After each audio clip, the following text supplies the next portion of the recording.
boy. Oh boy, here we go into the Alpha and Omega series. That's right, series. You want to know how many of these there are? There's 8. There's 8 of these movies. But I think some of them are only short animations and not all feature-length films, and I'm here to review them all. Yes, I'll be going through all of them. I've only ever seen the first one, which I will be reviewing in this video. Then we'll be reviewing each one, same day, each week, so check back for the review. So anyway, let's get into this, shall we? Alpha and Omega was made by Crest Animation, who also worked on Norm of the North and all the Swan Princess movies. Oh boy. It was made in 2010 and features several voice talents from Justin Long, Hayden Panettiere, Dennis Hopper, Danny Glover, and Christina Ricci. So a pretty good cast, so how could it go wrong? Well, in terms of voice acting, it's perfectly fine, but I know there are people who don't like the main character Humphrey, voiced by Justin Long. But here's the thing, this character is totally the actor just being himself. Like, if you have ever watched a Justin Long film, especially one of his comedies, then you know his style, and that's exactly what Humphrey is like. And Justin Long is one of my favourite comedians, he's one of my favourite actors, so I myself love Humphrey because he is just Justin Long. Anyway, I got that out of the way, and that's just something I wanted to say, so let's just move on with, like, the plot of the film. So the story revolves around the Alpha Wolves, ones who will go hunting, and the Omegas, who are like the goofy ones. They try to keep the peace and make lives easier, basically by just having fun. Ultimately though, I can see what they're doing with it, but it's really pointless. The only reason it exists in the story is so the two main characters, Kate and Humphrey, can't be together romantically. It's a pretty dumb way to be like, well, these two characters are perfect for each other and clearly like each other, but, oh no, we wouldn't have a story if they had no reason to not be together. Sadly, the Alpha and Omega thing wasn't used very well and isn't even explained how it works in this world exactly. This is more or less like, yeah, one's hunting, one's just the goofy side of things, and it's really kind of silly and dumb. It's not used well at all. It just made it seem very pointless. I will say the first joke of the movie does get me though, when they're like jumping at each other, hugging, and it's all in slow motion, all nice and lovey, and then it speeds back up and they're spinning around in the air screaming. That's funny to me, that's funny. But yes, we see Humphrey and Kate are the two main characters of the film. Humphrey, being an Omega, clearly has a thing for Kate, who is an Alpha, and she even has a thing for him clearly, but because, as I said, of the Alpha and Omega thing, they are not allowed to be together. So her father sets her up with their rival pack leader's son, Garth, so they can unite the packs.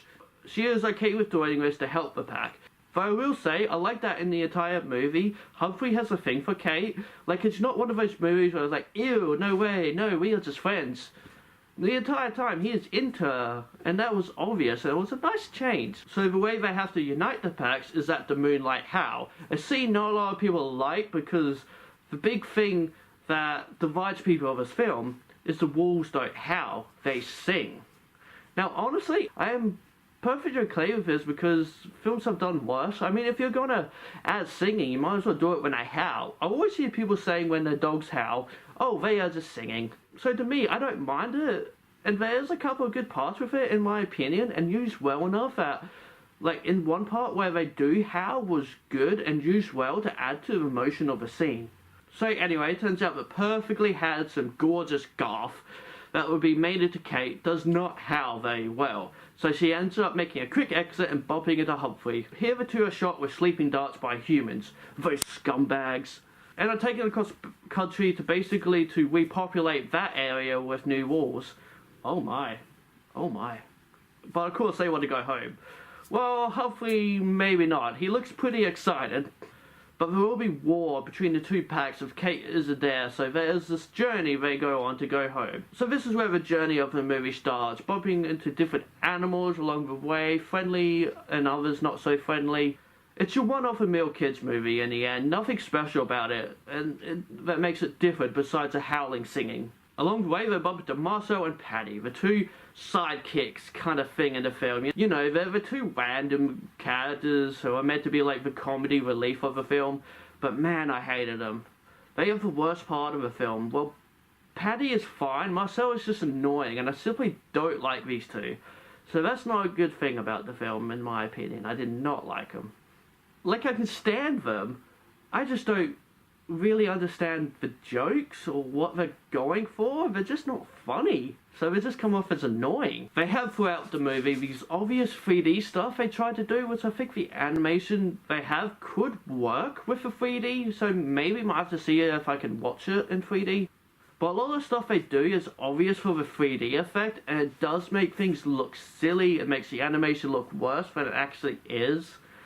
The time training can look good. The facial animations are pretty well done. Some of the night shots look really beautiful. But there's one particular one. Just something is off to me. Just that little bit off. A lot of the movie does come off as low budget, though I think they were trying to cater to the 3D stuff. But yeah, it's definitely on the cheaper side of things most of the time. Just times when they're running and it looks off. It's sad really that it does have that kind of janky animation or something, I don't know, there's just something wrong with it.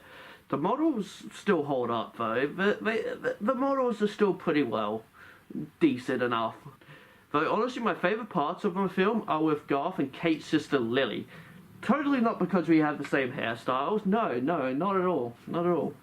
But yeah, I really love these characters. Lily ends up being the one who has to show Garth around the place. So the two end up spending time together and end up falling in love. Lily showing him how to have some fun and also teaching him how to howl. And I just really like these scenes with these two characters. I really honestly do, and wish there was more of the cuteness together. Them to me is what saved the film, honestly. Because it's just sweet. Garth at first seems like the typical sort of jock kind of character, like he'll be a bit up himself.